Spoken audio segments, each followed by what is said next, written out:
International Conference on Sustainability organized by the Slit Business School. At the very outset, before we begin with the official proceedings, ladies and gentlemen, in our part of the world, we start off with the lighting of the oil lamp to signify an auspicious start to our agenda. So to now do the honors of the traditional lamp lighting, I'd like to invite the following dignitaries to please join us. I'd like to invite the Chancellor, Sri Lanka Institute of Information Technology, Professor Lakshman Ratnayaka, the Deputy Vice Chancellor, Sri Lanka Institute of Information Technology, Professor Nimal Rajapaksa, Dean of Slit Business School, Professor Samantha Tellijagoda.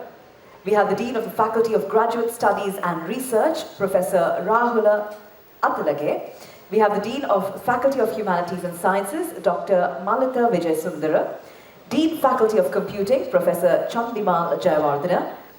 On behalf of the Dean of the Faculty of Engineering, Professor Samant Tilakasiri, we'd like to invite Professor Megara Dienage, Head of the Department of Mechanical Engineering, Faculty of Engineering. Dean International, Professor Mahesha Kapuru Bandara. We have the Director, Academic Development and Quality Assurance, Professor Colin Pires. Director, Academic Affairs, Mr. Yasas Mallava Arachi. Director Finance, Mr. Niraj Muthu. Administration, Mr. Chanaka Kalan Surya. Head of Marketing, Ms. Roshani Madarasinghe. We have Associate Dean, Slit Business School, Professor Nagalingam Nagendra Kumar. Chief Librarian of the Sri Lanka Institute of Information Technology, Ms. Pushpamala Pereira. Representing our judging panel of the Icsdb Excellence Awards, we have the Chair, Mr. Vajendra Kandegamage. We have representing the industry and sponsors, Mr. Vasanta Veerakon. Head of the Department of Business Management at Slit Business School, we have Dr. Nisha Jayasuriya. And Head of the Department of Information Management at Slit Business School, we have Professor Ruwan Jayatilaka.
All right, ladies and gentlemen, those were our first year business management students of Slip Business School. Can we please give them a resounding round of applause as we appreciate their efforts here this evening? Yes, indeed, that added a great touch of splendor and elegance to our proceedings.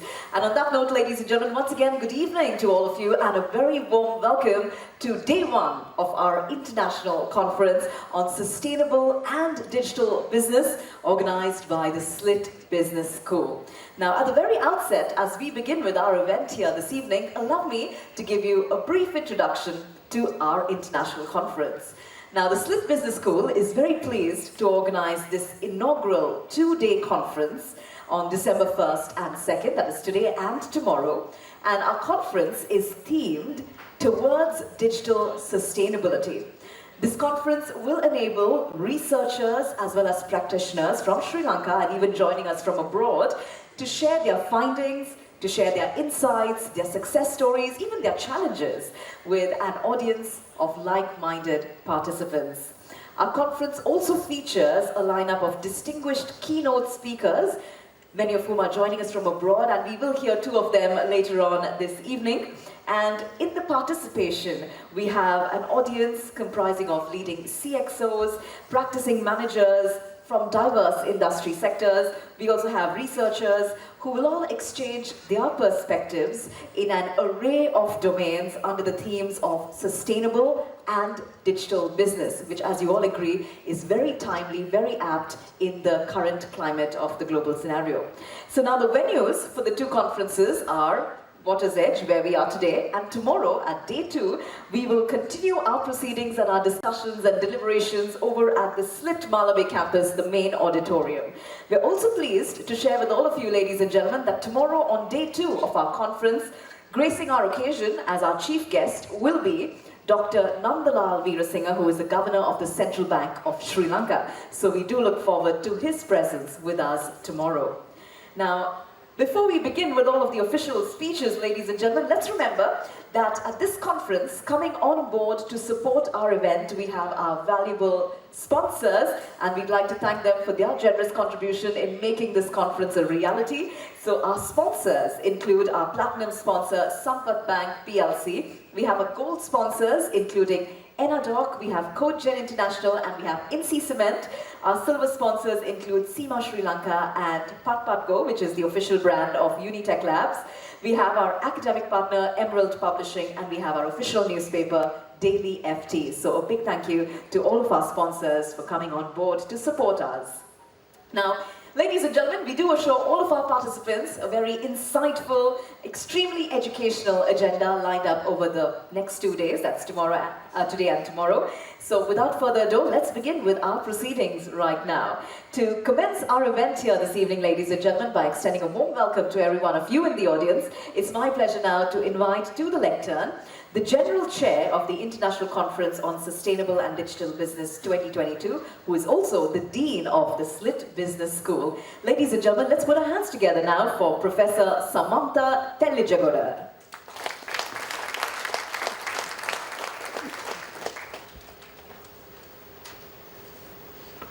Thank you. Very good evening to all of you. The Chairman of SLIIT, Professor Lakshman Ratnayaka, the Deputy Vice Chancellor of SLIIT, Professor Nimal Rajapaksha, and all distinguished invitees from the industry and the universities in Sri Lanka, ladies and gentlemen. So we are about to start our first international conference on sustainable and digital business now. And I must thank all of you for participating to witness this event today. So first of all, I would like to welcome all of you, especially our Chancellor, Professor Lakshman Ratnayaka, and our Deputy Vice Chancellor and the Acting Vice Chancellor, Professor Nimal Rajapaksha. So I must mention here that my Vice Chancellor currently abroad, and he gave with all the blessings to conduct this conference in a high level. So I must give my sincere appreciation to him even though we don't have him today. So I'd like to welcome our 3 keynote speakers who are joining from abroad today, and the deans, the directors, and all other staff members of SLIIT, and the distinguished invitees from the business organizations, the Sri Lankan state and non-state universities, and the invitees from the sponsoring organizations. I would like to welcome all of you for this event. In the meantime, there's a big team behind this event who are supporting this particular event. All these people are here. The ladies and gentlemen, I would like to welcome all of you for Icsdb 2022. So on behalf of SLIIT Business School, I would like to welcome all of you to this big event. So I would like to say something about this conference. So as a responsible business school, so we know that we are responsible to uplift the business education in the country and also research engagement in business, the young entrepreneurs and the startups, and finally sustainable and digital businesses in Sri Lanka. So keeping all in our mind, so we started this event by SLIIT Business School. So you know that, so as the business education entity in Sri Lanka, so you always try to deliver the best to the nation and beyond. By keeping it in mind, so we are bringing this international standards into Sri Lanka. So we are very seriously working to get the accreditation for our business degrees. I must say that in Sri Lanka, there are no business faculty or business school accredited by the recognized professional bodies like Icsdb. So we are very seriously working toward to get this accreditation to the business school, as we also need to get the international standards into Sri Lankan universities and to make aware the Sri Lankan education community, especially the higher education sector. In the meantime, to educate our next generation, the younger generation who are coming into the business education, so you need to get the flavor of international standards if you are going to compete with the graduates or business leaders in the world.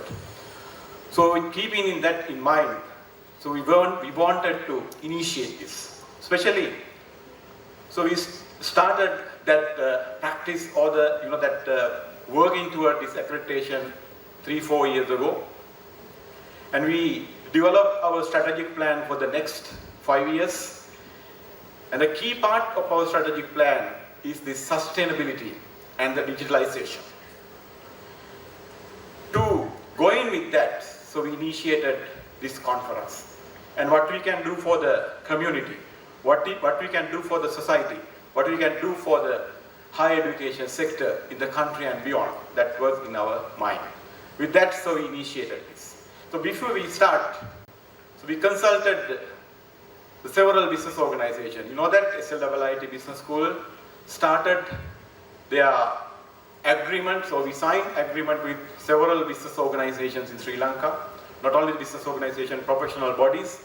We consulted all these entities and get their insights, how we can move forward with this type of theme or name of the conference. And with all these blessings and the suggestions, so we started this conference for SLIIT.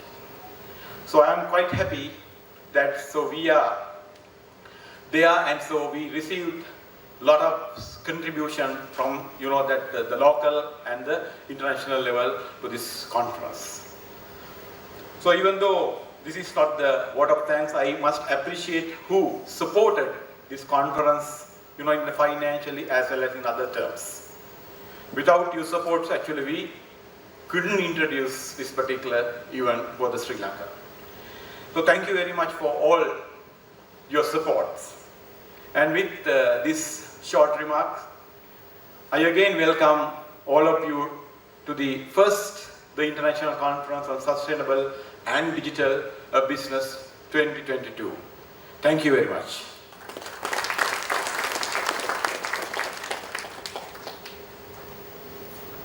Thank you very much to Professor Samantha Telejagoda for warmly welcoming the audience, as well as with your remarks for setting the tone of a very educational and interesting lineup of events we have in store for our participants over the course of today and tomorrow. Ladies and gentlemen, the SLIT Business School forms a part of the Sri Lanka Institute of Information Technology, or as we popularly know it, the SLIT. So let me take this moment now to introduce SLIT to you. Established in 1999, the Sri Lanka Institute of Information Technology records the highest student population among non-state sector universities in Sri Lanka.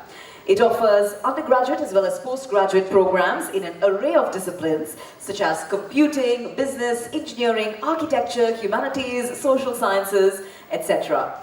With SLIT's increasing number of research papers published in high-ranked journals, with its affiliations that it maintains with international universities, as well as with the success of its quality graduates that it produces, SLIT has truly proved itself as very well on its way to becoming a regionally renowned knowledge university.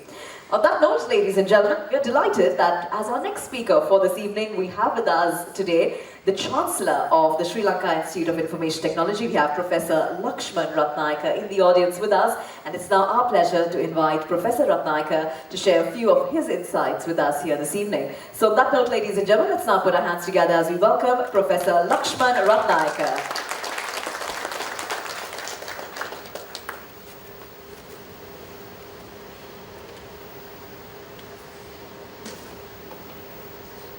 Good evening, ladies and gentlemen. First of all, let me also warmly welcome all of you for attending this inaugural international conference on sustainability and digital business. Very briefly, I will talk about SLIT. As she said, we established the institute in 1999 in a very humble manner. I can remember the days in middle part of 1999 where three of us, the former Vice Chancellor of University of Moratuwa, Professor Sam Karunaratne, who was the first chairman of SLIT, I, as the Dean of the Faculty of Engineering at University of Moratuwa, and at that time he was doctor only, Dr. Lalit Gamage, as the Director of Computing Services unit at University of Moratuwa, participated at a conference in the Treasury, which was convened by the BOI, which was chaired by Mr. Thilan Vijayasinghe, and he is also one of our board members.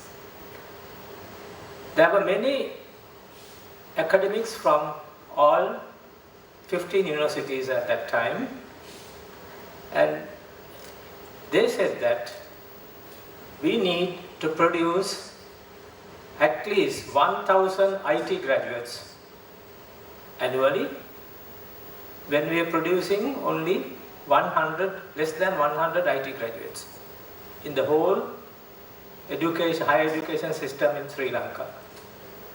As you know, in the state sector, state universities, it's very hard to commence programs to start producing 1,000 graduates at a given time. So they want to take immediately at least 1,000 students. So we discussed this at Moratuwa. There was absolutely no response. So then, being an entrepreneur, Dr. Lalit Gamage asked us, that is the Vice Chancellor and me as the Dean, whether he can start a new institute by the name Sri Lanka Institute of Information Technology, and we commence our operations at the Metro Center of the Bank of Ceylon Merchant Tower building. And when we advertised, there were nearly 4,000 A-level pass students who wanted to enter the IT field. We didn't have staff, we didn't have space, so we admitted nearly 300 students. Then year by year, more than 3,000 students started applying, but we took only about 300. Then Mahapula came into the picture and they offered the Malabi land, and also they said that they will fund the first building. And then we moved out to Malabi in 2002. Today, the annual intake to our IT faculty is over 3,000, which is a very large number. As some of you may know, more than 60% of our IT professionals in this country are SLIIT graduates, which is a huge achievement for SLIIT. So we didn't stop at that time by doing only information technology education. We knew that we need to expand into areas like business, engineering, architecture, quantity surveying, and so on, because the country was rapidly developing in late 90s and early 2000. We started many programs like the business school. Business school also started in a very humble way with very few students, with a foreign affiliation, the UK University, Sheffield Hallam University in UK, and then we started our own degree. So the business school too has grown a lot, especially under the leadership of Professor Samantha Telijjagoda. So therefore, I must thank the business school for organizing a conference of this nature, which is very important not only to Sri Lanka, but to the whole world.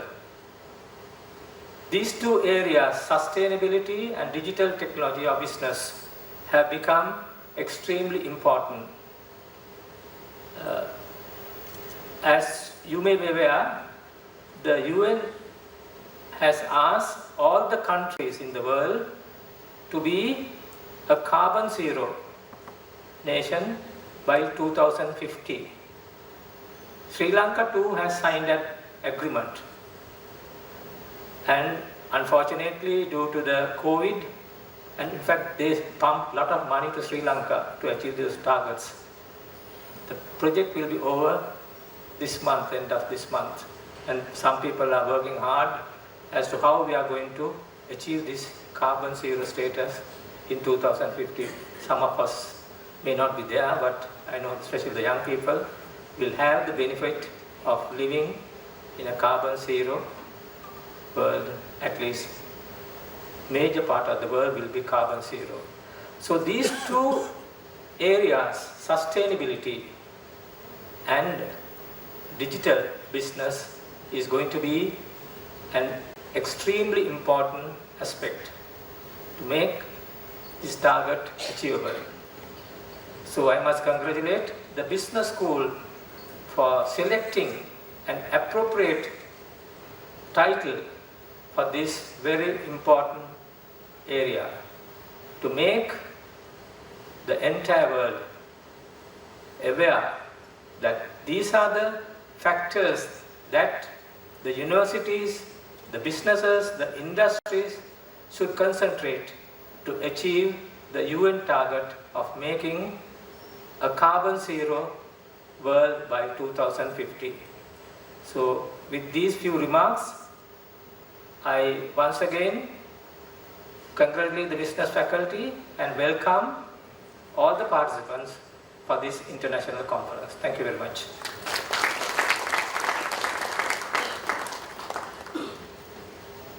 Thank you very much to our Chancellor, that's Professor Lakshman Ratnayaka, for sharing with us the story of how SLIIT as well as the business school came into being, and also, of course, for emphasizing the timeliness of a conference of such a nature. Ladies and gentlemen, we're also delighted to note the presence this evening of our Deputy Vice Chancellor of the Sri Lanka Institute of Information Technology. We have Professor Nimal Rajapaksa here with us, and it's now our honor to request him to share his address to the gathering. Ladies and gentlemen, let's put our hands together for Professor Nimal Rajapaksa.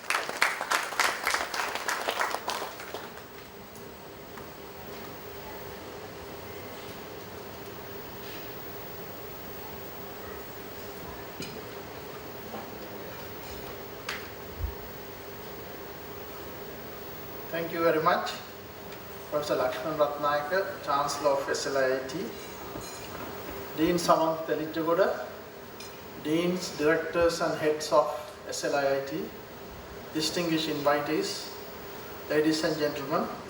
It's a great pleasure for me to say a few words. So let me try to actually put this conference in a perspective.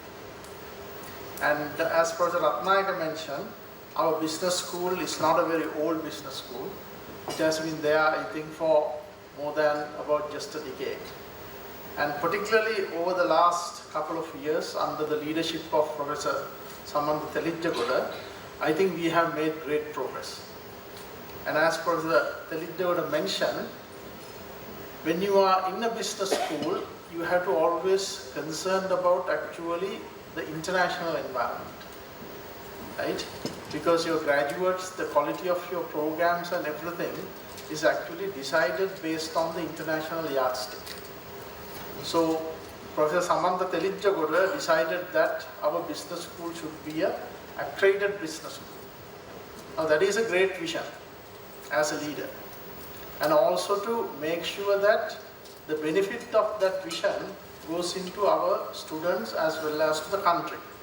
So I remember that I actually joined SLIIT about 3 years ago, and I had the great experience of actually working closely with the business school for some time, and this is actually to develop a vision for the business school. And I printed this today and then I brought it because I want to read that. So the vision of the SPS is to be the leading business school in South Asia and nurture business leaders to serve the digital age and beyond. The mission is to transform business education through student-centered learning and digital presence and engage all stakeholders to achieve excellence in research and sustainable business practices. So you can see that this conference is a perfect fit for that vision and the mission, right? So that is why the school of our business school decided that they will launch this inaugural conference, right, and make it an international event. So it is very much aligned with what the business school wants to do over the next decade and so on. Now, in order to do this and to become an accredited business school, our business school needs to actually strengthen its research.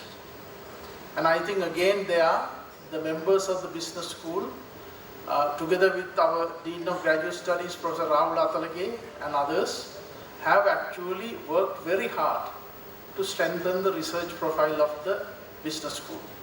As Professor Ratnayaka mentioned, we started as a very small institution with about 300 students, right? Today, if you look at SLIIT, in fact I did this in the morning today, and I looked at actually an international ranking in terms of research. And if you look at in Asia, there are actually 10,000 universities that are listed in this ranking, and SLIIT's position is 1,500 something. So that is actually a great achievement for an institution that actually is self-funded through the tuition of the students, right? We don't get any grants from anyone, right? And we have become actually today the top 15 to 20% of the universities in Asia in terms of research. Now that we have done actually within less than 25 years, right? So that is a big achievement. And then, like in the recent past, you have seen that when you look at the newspapers, we have seen that our undergraduate students in the business school are publishing in actually the top journals in the world, right? So that is actually how we have grown from a small institution, right, into become a fully fledged university, which has produced actually a lot of graduates for this country who are contributing very actively to the development of the economy as well as the country. But at the same time, we are also doing our role and actually positioning Sri Lanka as an important country when it comes to research and development. So with those remarks, once again, I would like to thank and congratulate the State Business School for this important milestone, and I wish you 2 very exciting days, today and tomorrow, during the conference. Thank you very much.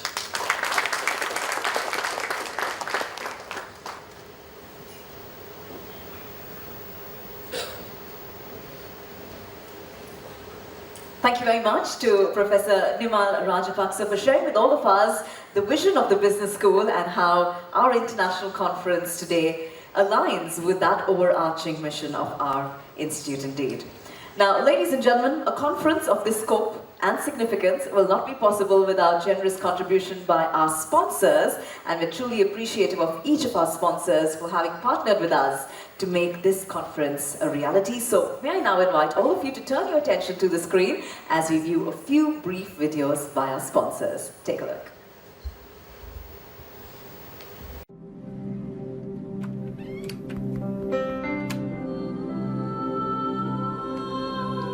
Sir, ගෙනත් දුන්න පැලේ මල් පිපිලා.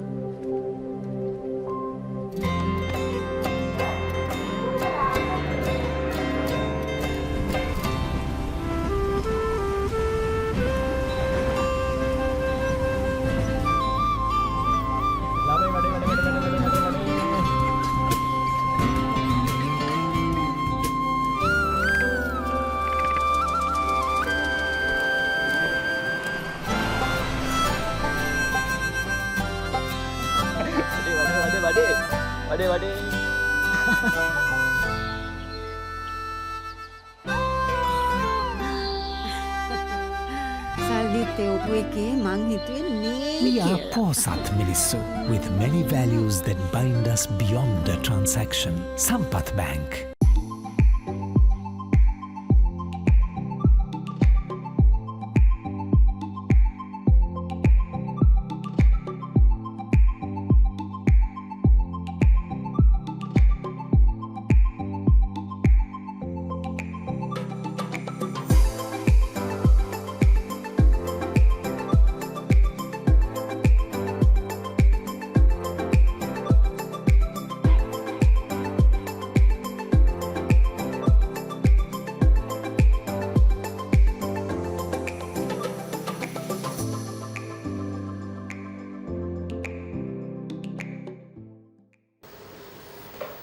Well, ladies and gentlemen, those were a few videos by our sponsors, in particular our platinum sponsor, Sampath Bank PLC, and our gold sponsor, Enadoc. So we thank them very much for coming on board. Ladies and gentlemen, this evening we have the honor of learning from the expertise of 2 distinguished international keynote speakers.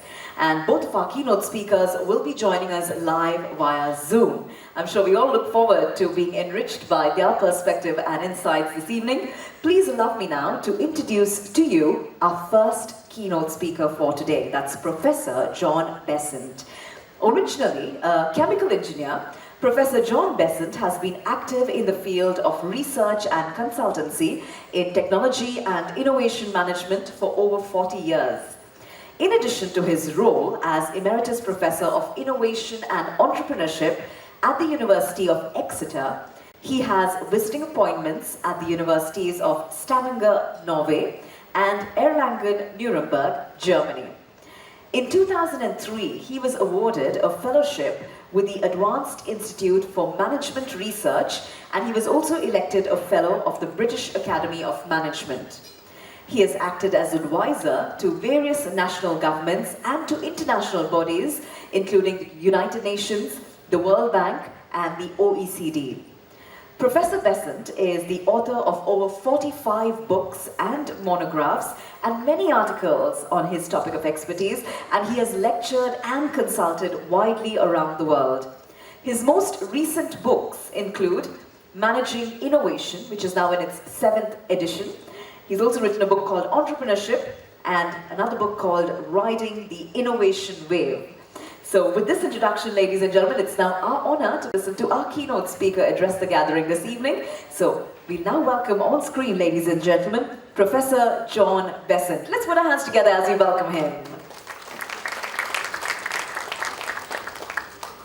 Thank you very much, and good evening, everyone. It's a really great pleasure to have the chance to participate in the conference. What I'd like to do, if I may, is try and get the technology to work and just put up some PowerPoint slides to accompany my short keynote introduction. So bear with me one moment while I get the technology to help. I think I need somebody to enable screen sharing for me from your side.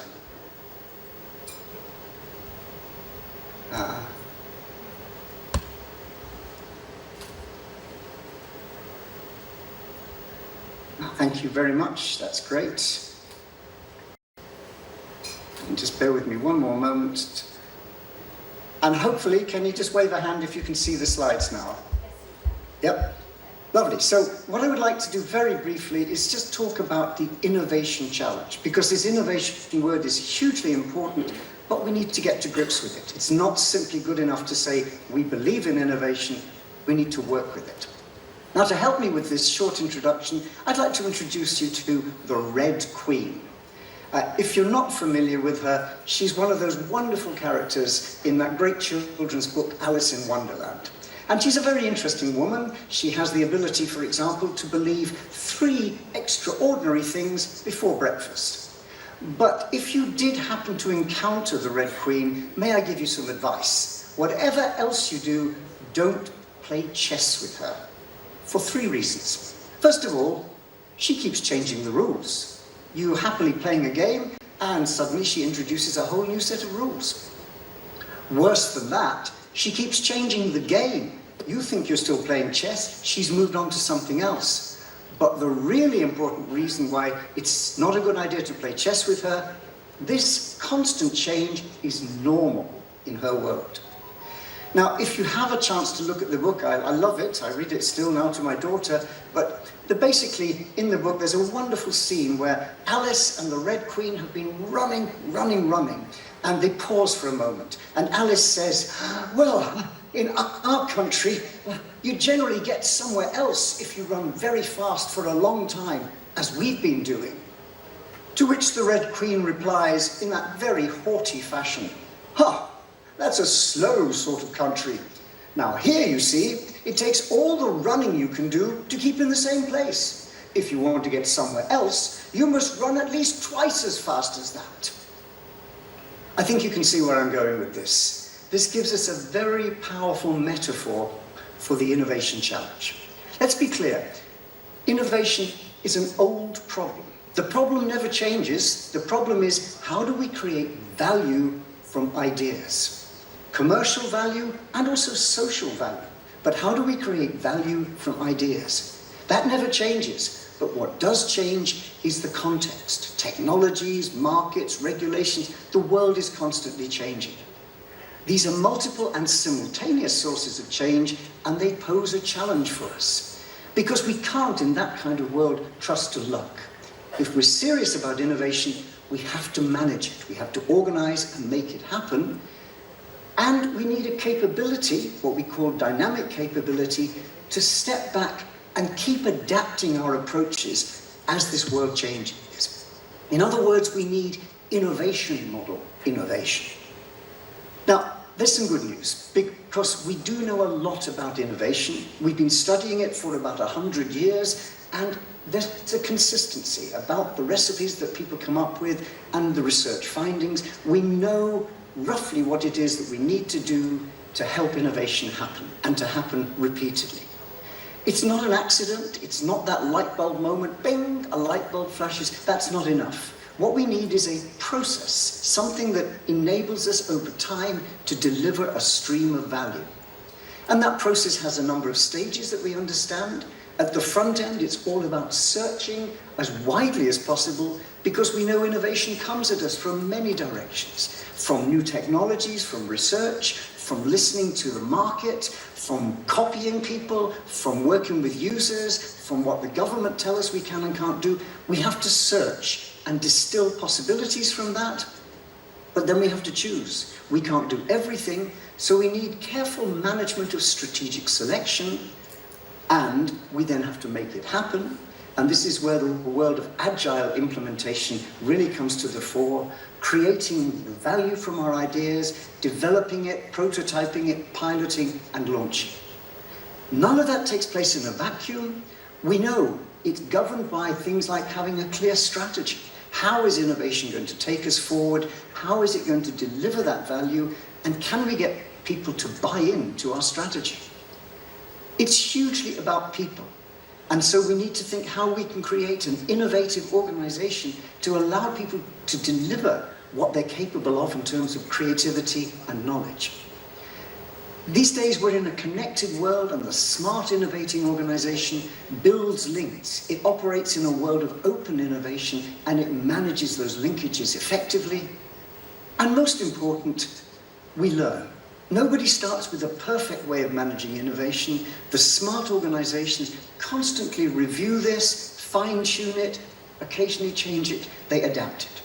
Now that's the good news. We have about 100 years of research converging on this picture, and these days we even have an international standard.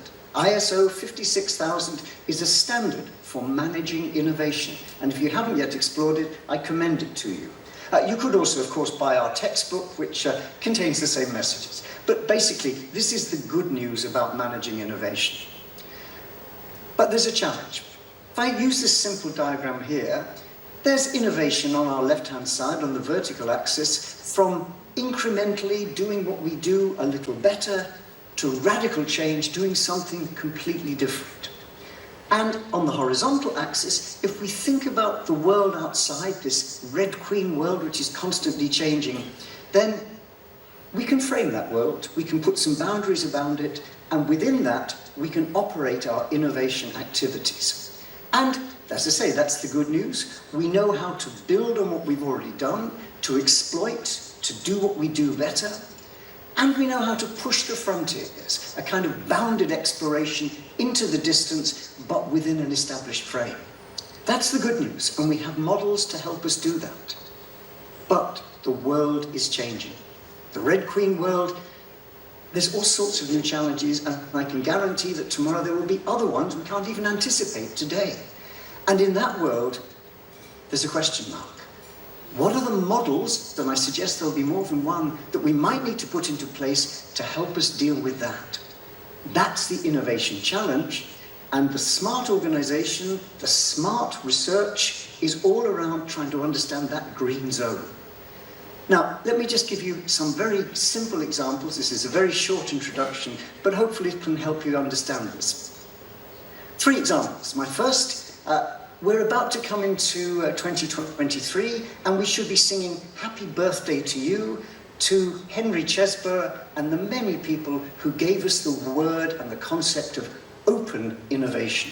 And open innovation, very simply, has a very simple premise. In a world which is so rich in knowledge, not all the smart people are working for you. And that changes the game, that very simple statement.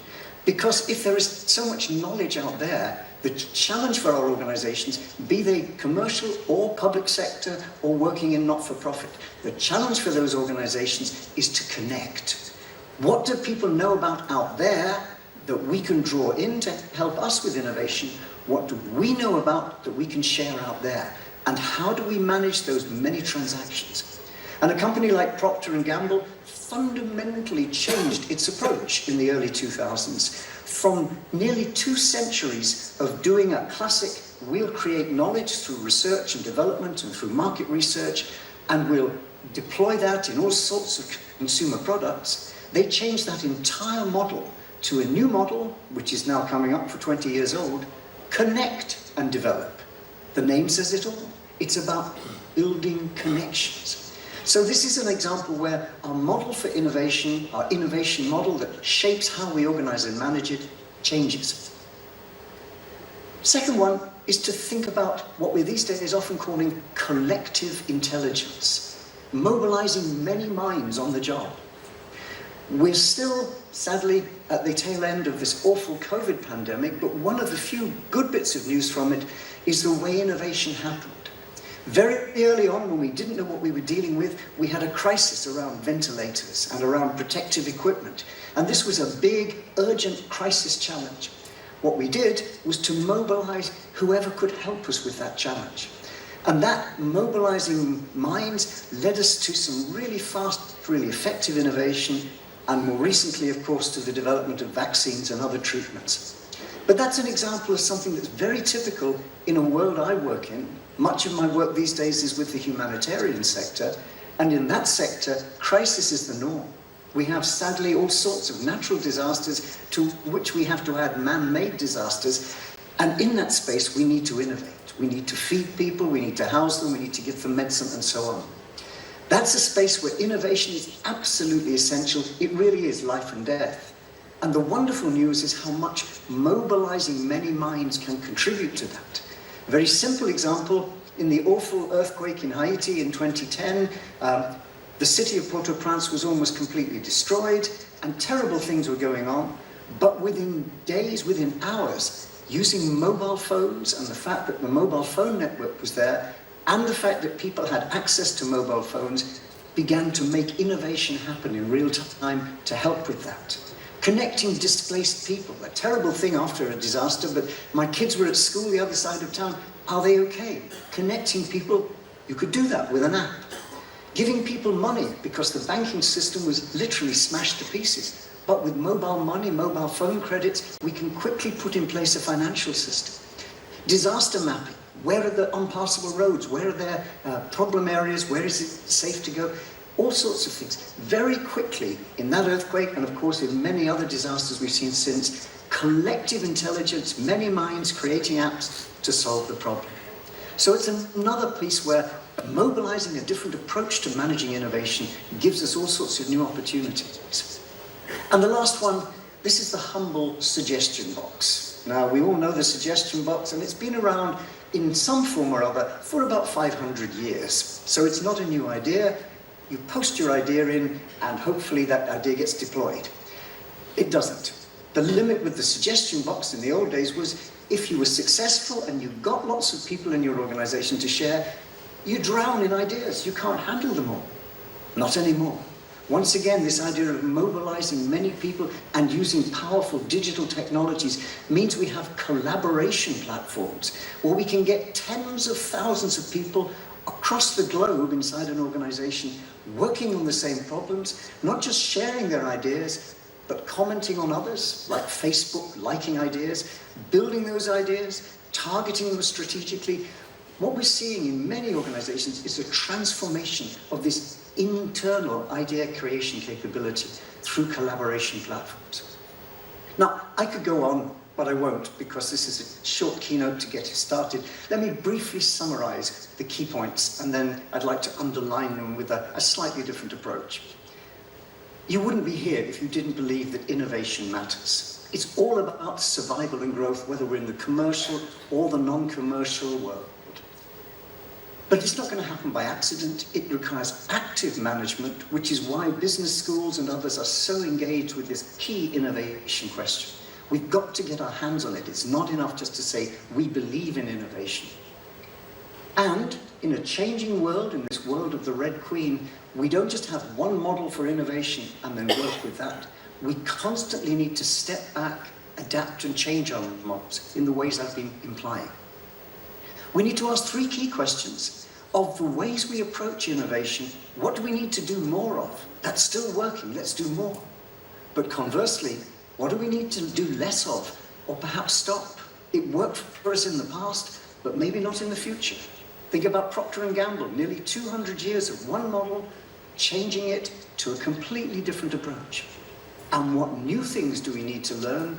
And here, I give away my age, I come from a pre-digital world of innovation. That's when I first started.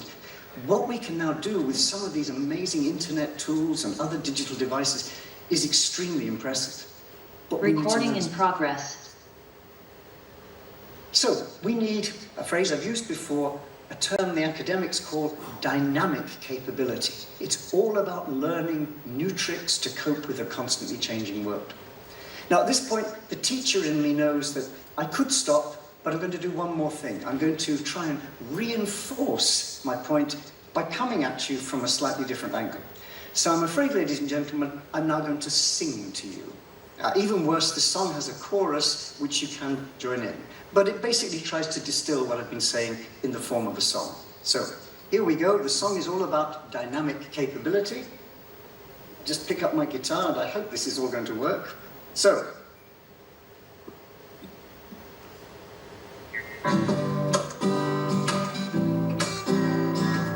you like to think you're sitting on top of your technology. Your gadgets are smart and cool, 'cause you do lots of R&D. Your software's fast and your data's the best. Your packaging's great, you can't ignore all the rest. There's only one problem left at your door. Folks don't want your product no more. So you need, and this is the chorus, dynamic capability. In innovation, it's got to be dynamic capability at the heart of your philosophy. You can't rely on the old routines to deal with problems you've never seen. In innovation, the key to creation is keep on building up your dynamic capability. Dynamic capability. Now, I understand that this conference is dealing with some really important themes, including those around sustainability. And I'm very grateful to one of your colleagues, Dr. Shantha Yapa, who gave me the ideas for another verse of this song, which is perhaps particularly dedicated to the way the conference is going to engage. So just bear with me, I'll change the screen. And one more new verse. Now we've got the challenge of sustainability, climate change, global warming, and resource scarcity. Well, we need to innovate to get out of this fix. Crowdsource, co-create, learn some new tricks. 'Cause if we don't do this, one thing's for sure, we won't have a planet no more. So here's the chorus, you can all join in, last chance. Dynamic capability. In innovation, it's got to be dynamic capability at the heart of your philosophy. You can't rely on the old routines to deal with problems you've never seen. In innovation, the key to creation is keep on building up your dynamic capability. Dynamic capability. Dynamic capability. So, thank you very much for being patient with me. I hope that gives you some things to think about, and I do wish you the very best for the rest of the conference. If you'd like to find out any more, there we can carry on the conversation. Please visit my website. But for now, have a great conference, and thank you very much. Thank you very much. Let's put our hands together, ladies and gentlemen, for Professor John Bessant. I'm sure I speak for us all when I say that was not just educational, that was incredibly entertaining as well. And we thank Professor for sharing with us his great insights on how we can continue to cope with an ever-changing world, especially for those of us who think we're constantly living in the Red Queen's world. I think Professor shared some really good tips and insights on how we can keep up with change. Now, on that note, ladies and gentlemen, in a short while, we will also move into our second keynote speaker. But before that, once again, we'd like to take this opportunity to view a few of our sponsor videos. So let's take a look at our sponsor videos right now.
Do you want to know how you can get the CIMA qualification faster?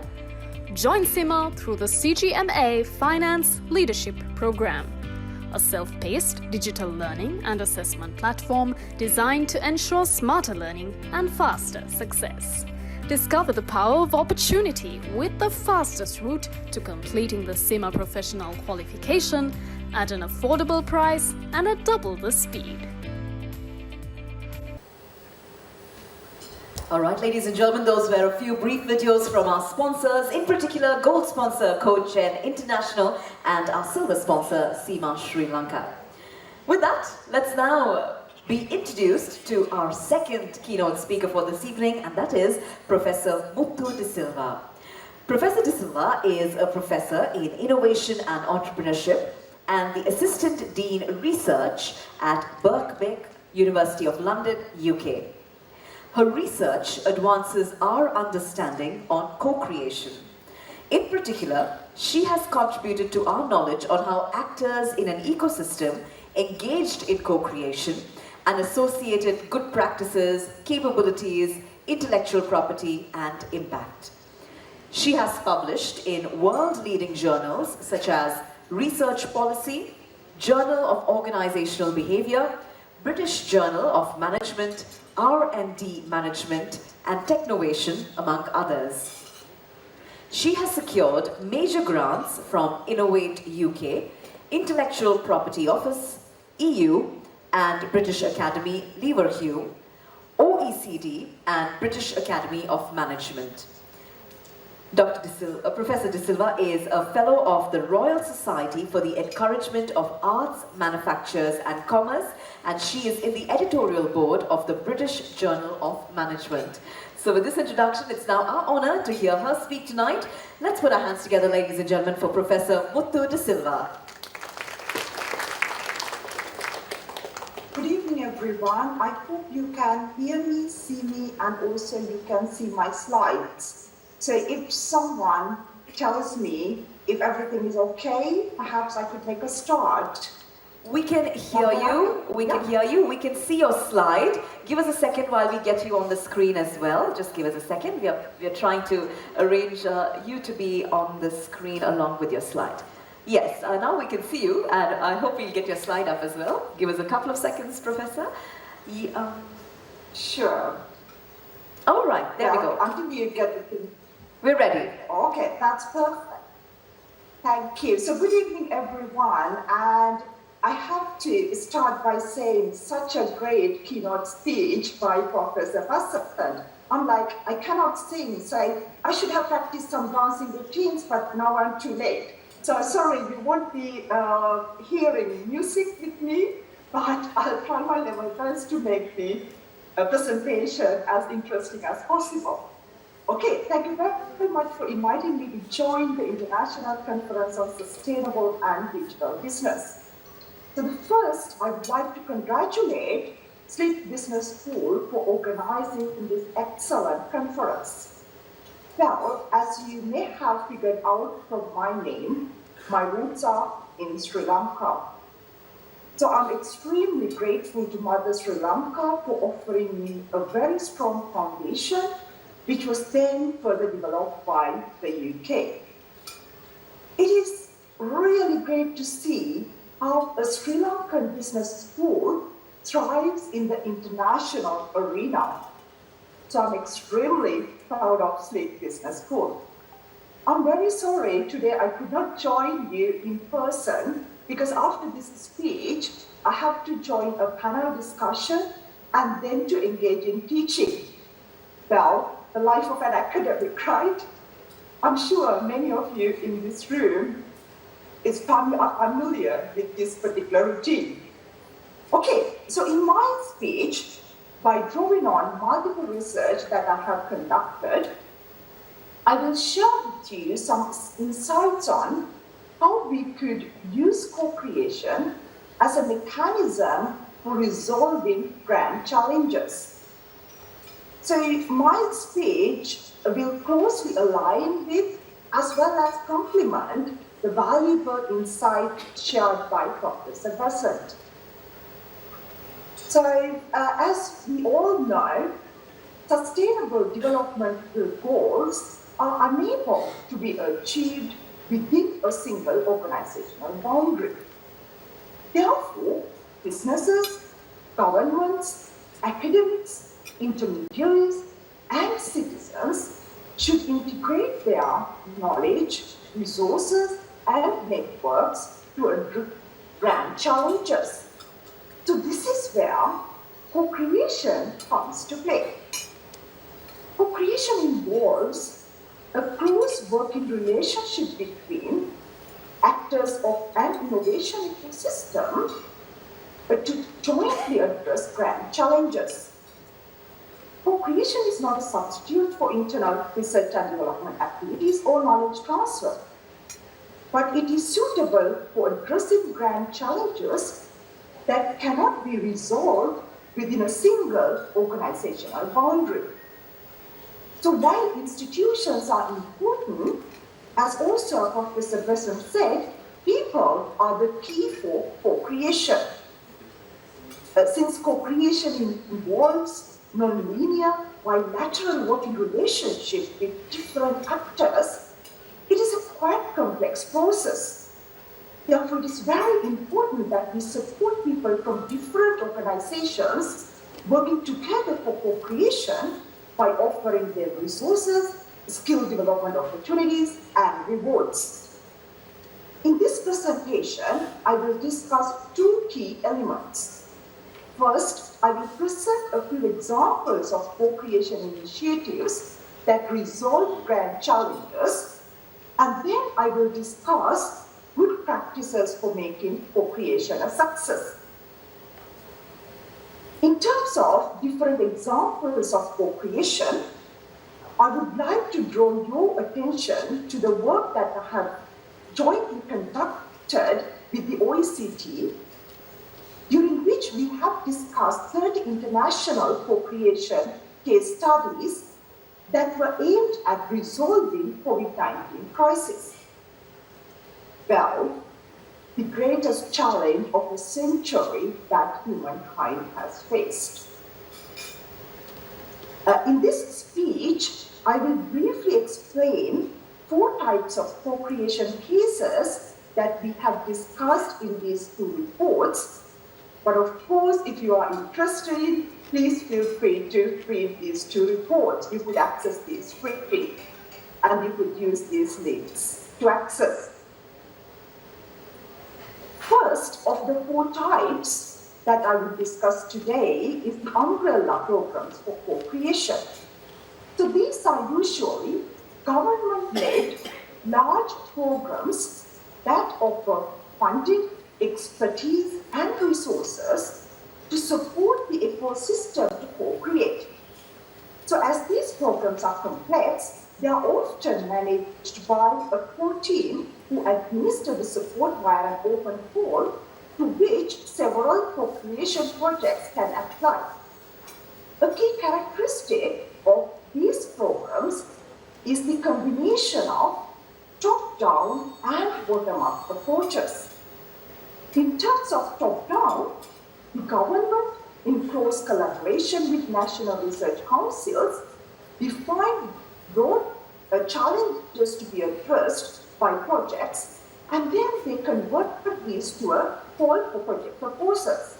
So in terms of bottom-up, the respective projects that are being awarded funding and resources, bringing their individual innovative approaches in developing specific solutions in collaboration with their own ecosystem partners. So an example is Canada's Global Innovation Cluster Program. So these clusters bring together private companies of all sizes, academic institutions, government, and not-for-profit organizations to create new possibilities for innovation and collaboration. The clusters advertise open calls inviting actors of the ecosystem to together apply for large-scale co-creation projects to address grand challenges. So from early 2020, this program was leveraged to address the challenges of the COVID-19 pandemic and funded over 80 COVID-19 related co-creation projects proposed by ecosystem actors. But the second type of co-creation initiative that we have identified is the projects for co-creation network building. This type of projects are aimed at connecting individuals and organizations as temporary task-oriented teams to engage in co-creation to resolve grand challenges. The core task of the initiative is to bring together actors from industry, research, and civil society to co-create. An example of this type of co-creation is the COVID Pop-Up Hub. So this enables community-based policymaking by gathering experience and ideas from various actors within the innovation ecosystem. The core element was a digital discussion platform administered by partner organizations, which was open to experts as well as public to participate. The hub connected individuals to offer innovative solutions in 4 key areas: digital health, distancing, economic offers, and state intervention. The third type of co-creation that we have identified is the co-creation for product innovation. This required combining different skills, resources, and production capacities for product innovation. Here, the example that I would like to highlight is Wild Labs Tech Hub. As you could see in this diagram, several partners are working together to mitigate illegal wildlife trade. So their model is very interesting. So for instance, this partnership is aimed at accelerating 4 startups who innovate new products to mitigate illegal wildlife trades. So here in the middle box, we could see these 4 startups. So these startups work closely with their funders, technical infrastructure providers, external networks, as well as UK capital centers for product innovation and its commercialization. The fourth type of co-creation initiative that I would like to highlight is the projects for co-creation in data-related innovation. So these are collaborations aimed at providing access to data and evidence and their rapid analysis and integration in order to support research, innovation, policy decisions, and awareness raising. So such initiatives have used high-performance computing, online platforms, and mobile apps. An example is relational capabilities to manage relationships. Most of the co-creation initiatives selected partners with whom they have had previous positive relationships. Yet, the management of the relationship is facilitated by at least 2 key relational capabilities that Professor Besant very nicely mentioned as dynamic capabilities: relational communication and relational closeness. So relational communication involves engaging in transparent, team-level communication with ongoing commitment and obligations. Relational closeness capabilities include collaborators trying to be close to each other by matching each other's routines and practices and trying to achieve a shared understanding. Finally, there were many enablers that facilitated successful co-creation. First, we found that digital proximity played a key role. Rapid multidisciplinary co-creation is achieved through digital means of co-creation. Therefore, how close you are in terms of digital means that we name here as digital proximity is very important. We have found 4 key elements of digital proximity. So these are use of digital platforms, digital communication, improving processes by capitalizing on digitalization, and building trust through digital. Also, The urgent formation of co-creation initiatives was facilitated by adopting innovative ways to leverage existing network knowledge, technologies, infrastructure, and policy programs. Another key enabler was the government. Governments play multiple roles of acting as an investor and regulator, enabler of rapid mobilization by using its power and network, by working closely with co-creation teams, by endorsing projects to increase stakeholder engagement and trust, and by directly leading co-creation initiatives to tackle the crisis. So while co-creation would primarily be aimed at resolving immediate challenges, planning to generate innovation of future value ensures the sustainability of impacts generated through co-creation. So with this, I would like to conclude my presentation. In summary, I hope that I managed to convince our excellent audience that co-creation is a very important mechanism to resolve grand challenges, and designing a suitable co-creation model and adopting best practices in relation to offering incentives, engaging in productive interactions, and using the enablers of co-creation initiatives would result in success. So these are the references that I have used, especially I mentioned these so that you could learn more by clicking those links. And finally, I would also like to mention an additional point. The SLIP Business School, especially the team led by Dr. Shantayapa, and the Center for Innovation Management Research at Berkeley, University of London, are organizing a joint workshop on academic entrepreneurship. So it will be held in late February or early March 2023. So we will let you know more details once we finalize the agenda, but let me take this opportunity to cordially invite you all for this event too. So thank you very much, and if you have any questions, comments, please feel free to contact me. So I wish you all a productive and wonderful rest of the conference. Again, thank you very much. Thank you very much, Professor. Let's put our hands together as we thank Professor De Silva for sharing her time and her expertise with us. And I'm sure we all learned quite a few things about how we can use co-creation as a mechanism to solve grand challenges.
Yes, indeed, ladies and gentlemen, those were our very talented first-year students at Slit Business School studying business management. We're very proud of our students because apart from their academics, they do have a lot to offer the world, and you just saw a display of that right there.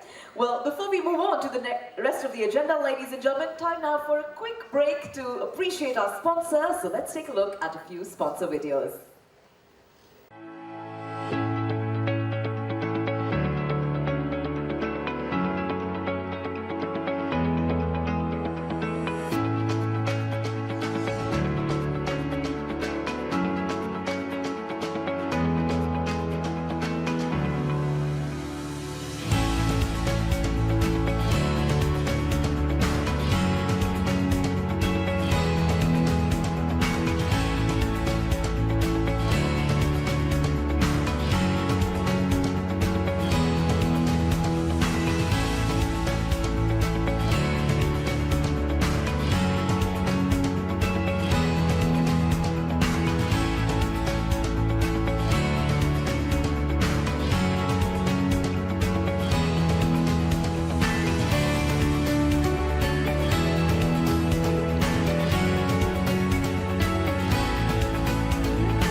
ඕක කරන්න smart විදිහක් තියෙනවා.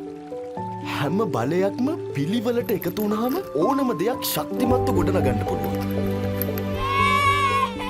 මාමේ මේ කොහේ යන ගමන්ද? ඔයාලගේ ඉස්කෝලේට යනවා. තට්ටු 3 බිල්ඩිමක් හදන්න.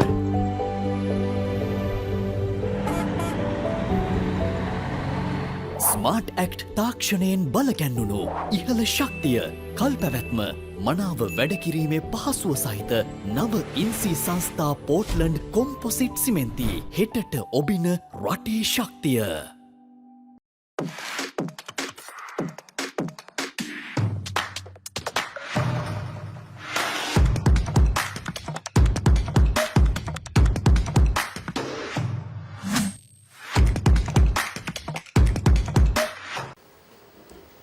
Ladies ladies and gentlemen, those were our gold sponsors. We had Coatjet, we had Inci Cement, and we had our silver sponsor, Pat Go, which is the official brand of Unitech Labs. So a big thank you to our sponsors.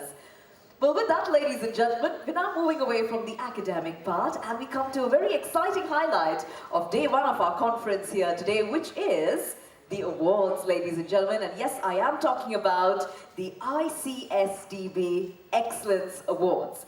Now, these Excellence Awards, ladies and gentlemen, aims to recognize Sri Lankan enterprises that have executed sustainable and digital business initiatives and have also established these initiatives as beneficial to various stakeholders. A very interesting aspect about these awards, ladies and gentlemen, is that our entries have been judged keeping in mind the initials of Icsdb, which is, we're judging our entries on ingenuity, continuity, scope, deployment, and benefits. You'll hear more about this a little later on, but for now, to find out more about these awards, let's take a look on screen as we find out some more information.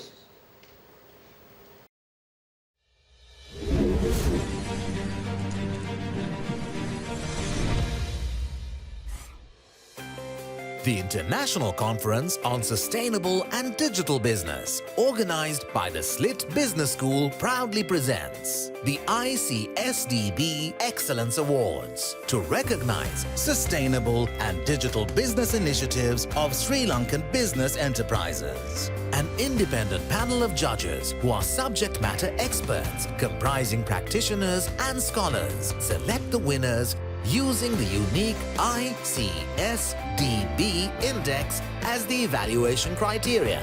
Ingenuity, continuity, scope, deployment, and benefits are the different areas looked into in selecting the winners out of the best. Participate and get involved. At SLIT Business School, we strive to offer you the best. The Icsdb Excellence Awards, redefining, recognizing and re-energizing sustainable and digital business.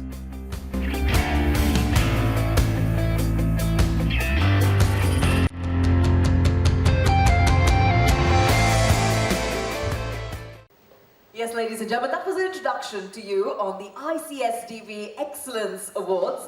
And this evening we will certainly see several notable organizations who will be honored and felicitated for their exceptional, sustainable and digital business initiatives. Now, before we announce the award winners this evening, ladies and gentlemen, I'm sure many of us in the audience are curious to find out a little bit more about the criteria that governs our choice of winners this evening, as well as what the judging process actually looks like.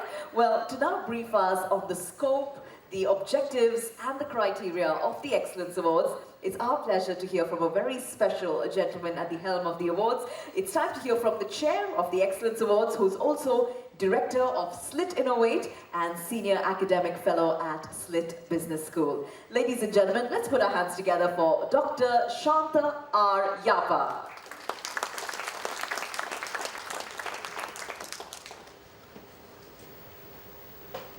Thank you, Krishma.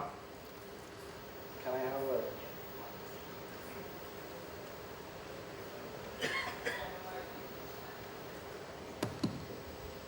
Thank you. Thank you, Trishma. Ladies and gentlemen, good evening once again, and thank you so much for joining us to celebrate this event. This is our very first international conference on sustainable and digital business, organized by SLIT Business School. Despite your busy schedules, we really appreciate for your presence to grace this occasion. Thank you, Professor Samantha Telijagoda, for inspiring us to go for this kind of additional dimension of our own conference. Trishma already mentioned how we evaluated and the criteria, so my job is very easy. This is to recognize, reward and re-energize sustainable and digital business enterprises in Sri Lanka. Ladies and gentlemen, in coming years, we may go beyond Sri Lanka. If you look at these names, they are top publishing companies and research companies in the world. According to the recent claims they made, in this year itself, 5 to 30% is the success rate of digital business initiatives. If you are to consult a heart surgeon, if the surgeon is to say that my success rate is 30%, or if you are to fly, if the airline says, look, we are great and our success rate is 30%, will you accept? Despite these figures, institutions here in Sri Lanka and elsewhere in the world, they keep on investing money in digital business initiatives. And the next point, technology matters only up to 25%. So we can be happy as a business school, we have a major role to play. Why these digital initiatives fail? Because of many other things other than technology or engineering. 75%. Well, these figures may be debatable, but these are facts I came across in the internet. So there's a dire necessity for us to do something. There are dozens of digital initiatives, but many disappear within the first year or within a very short period of time. So we have a responsibility as a leading business school in the country to recognize those who survive, grow and thrive, isn't it? So that is the story from the supply side. Organizations keep on investing money despite the low success rate. And let's quickly look at the demand side of the equation. This is not to underestimate our great nation. Although we are in trouble, we can bounce back very soon, hopefully. Do you have any idea as to the percentage of high-tech exports compared to total exports from Sri Lanka? Any idea? In India, they claim it's 6 to 7%. Out of total exports, high-tech exports include automobiles, software, hardware, even pharmaceuticals, machinery, and so on. Vietnam claims that out of total exports from that country, 25 to 30% are high-tech exports. Guess the figure for Sri Lanka. Any guesses? I can't see the audience, I'm sorry. It's less than 1.5. 1.5%. Who says? World Bank. If you don't agree, challenge them. Low adoption rates when it comes to technology. Although we tend to assume that we are a very smart nation, many business organizations represented by you here would agree with the fact that technology adoption is fairly low in our country, isn't it? And what are we doing with technology?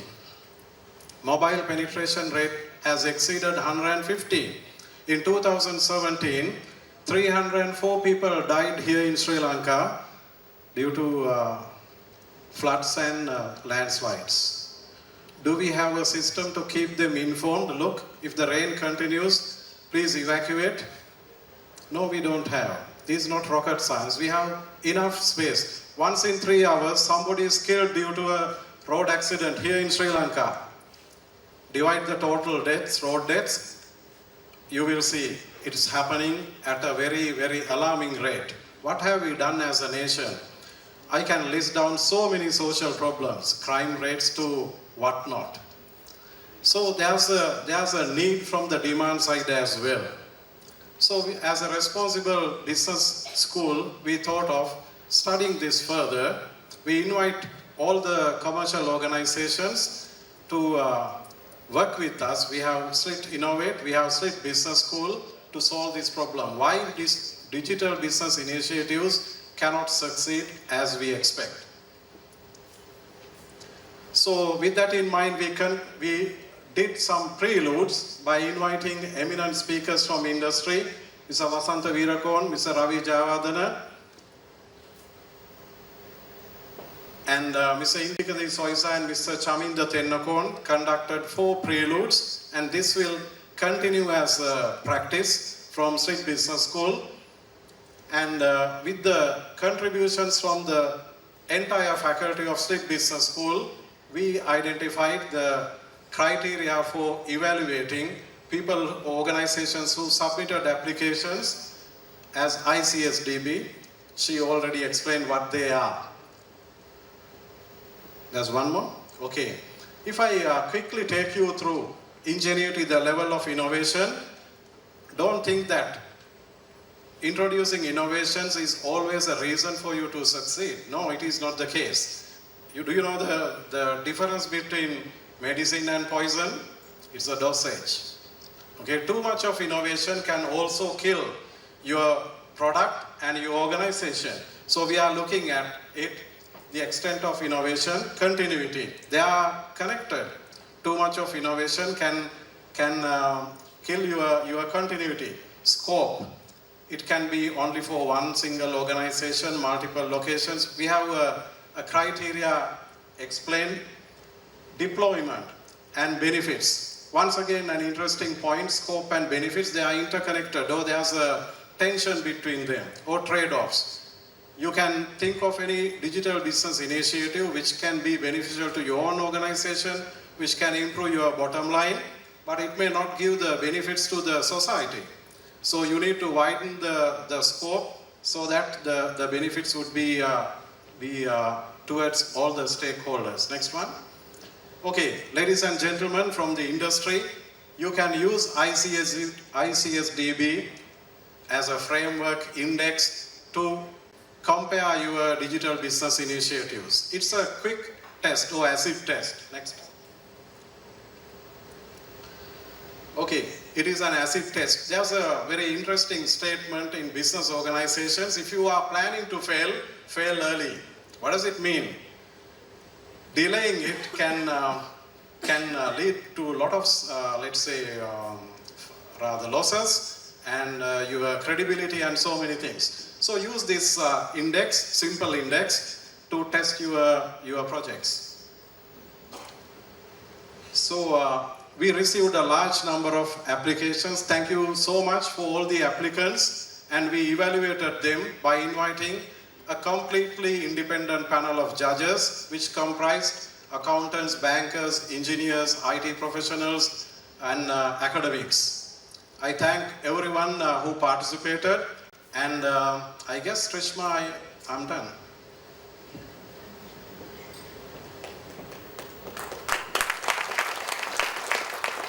Thank you very much to Dr. Shanta Yapa for giving us a very comprehensive overview of the significance as well as the criteria of the awards. And I'm sure by now we understand very well the need for such an award ceremony, and also we understand what exactly it takes for a winning entry to stand apart from the rest. Now, this evening, ladies and gentlemen, as we will witness several deserving winners being rewarded, we'll also remember that behind these winners, we've had a distinguished set of experts as our panel of judges choosing them as winners this evening. So it's now time to take a moment to recognize the energy and the time and the expertise put in by our panel of judges to select the winners. We'd now like to take this opportunity to present certificates to each of our judges present here with us this evening. To join us in appreciating our panel of judges, may I invite on stage Professor Samantha Telijagoda, who is a General Chair, International Conference on Sustainable and Digital Business 2022, also the Dean of Slit Business School, and we'd like to be joined by Dr. Shanta R. Yapa, Chair of the Excellence Awards, Director of Slit Innovate, and Senior Academic Fellow at Slit Business School. Let's put our hands together, ladies and gentlemen, for Professor Samantha and Dr. Shanta as well. All right, on that note, it's now my pleasure to invite our panel of judges to join us up as we recognize them. We'd like to get started with Mr. Vajendra Kandegamage, Chairman of BCS Sri Lanka. Let's put our hands together for him. That's Mr. Vajendra Kandegamage. We have 6 of our judges here, so we move on. Next up, we will have Professor Lasith Gunawardena. Let's invite him up on stage as well. Put your hands together, ladies and gentlemen. Professor Lasith Gunawardena, he is a professor in IT at the University of Sri Jayawardhanapura, and we welcome him to join us up. Next up, we would like to invite our judge, Mr. Fairuz Habib, President of Fitis Software Chapter. Let's put our hands together for Mr. Fairuz Habib. And as Mr. Fairuz Habib joins us up, our next judge to be acknowledged today is Mr. Supun Karunanaika. Let's put our hands together for Mr. Supun. Assistant Manager Data Analytics at MAS Holdings. So we thank you for joining the panel as well. This is Mr. Supun Karunanaika joining us to accept his certificate. Next up, we'd like to invite Mr. Bandara Rekogama. Let's put our hands together for him. He is Senior Manager, Refinance and Special Loan Schemes at HNB PLC. So we extend our gratitude to Mr. Bandara Rekugama for joining our judging panel. And finally, our next judge is Ms. Chadika Yahampat. Let's put our hands together for Ms. Chadika. Ms. Chadika is Senior Manager, Regional Cluster Development at the Information and Communication Technology Agency. And that's our final judge to be recognized. Once again, let's hear a huge round of applause for all of our judges, ladies and gentlemen. Thank you to all of you for your service and contribution. And thank you very much to Professor Samantha Telijagoda and Dr. Shanta Yapa.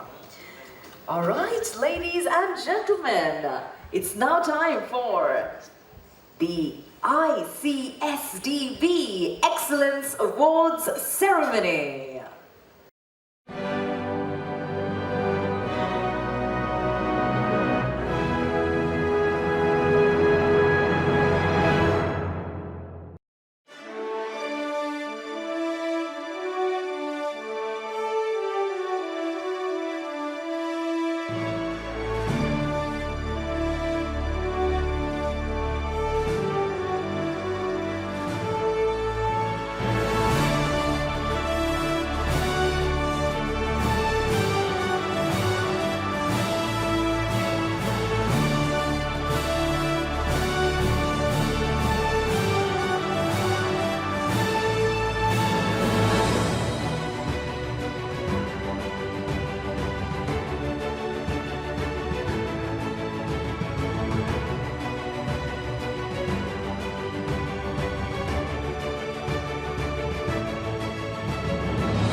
Yes, there we go. Let's put our hands together. This is our inaugural Icsdb Excellence Awards, and it's sure to be a memorable one indeed. To now present the awards, I'd like to invite on stage Professor Lakshman Ratnaika, Chancellor of SLIIT, Professor Nimal Rajapaksa, Deputy Vice Chancellor, SLIIT. We'd also like to be joined on stage by Professor Samantha Telijagoda, who is the Dean of SLIIT Business School, and Dr. Shanta R. Yapa, who is the Chair of the Excellence Awards and Senior Academic Fellow at Slit Business School. So, as our presentation party joins us up, ladies and gentlemen, I'd like to inform you all that at our Excellence Awards this evening, we will be presenting accolades under the gold, silver and bronze categories, and we also have a merit award to be given away this time. So we'll start off with the merit award, ladies and gentlemen. Winning the merit award at our inaugural Icsdb Excellence Awards ceremony is SL Robotics Solutions Private Limited. Let's put our hands together for them.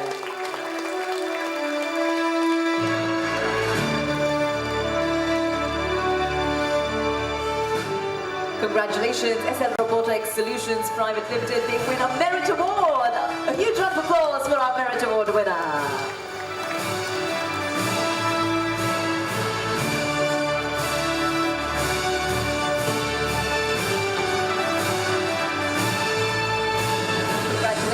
To SL Robotics Solution, our Merit Award winner.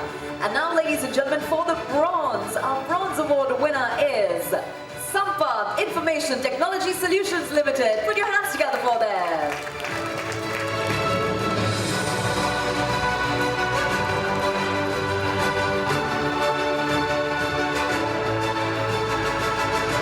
Congratulations, Sampath Information Technology Solutions. They are our bronze award winner. Put your hands together one more time, ladies and gentlemen.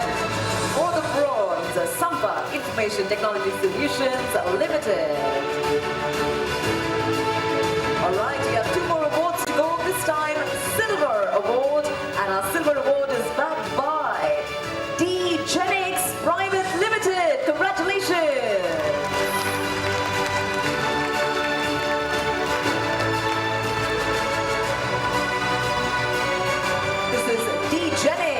The Silver Award winner at the Excellence Awards. Congratulations to D-Genix Private Limited. And with that, ladies and gentlemen, it's now time for us to reveal the Gold Award winner at our inaugural Icsdb Excellence Awards. Our Gold Award winner, ladies and gentlemen, is Icsdb Private Limited. Congratulations!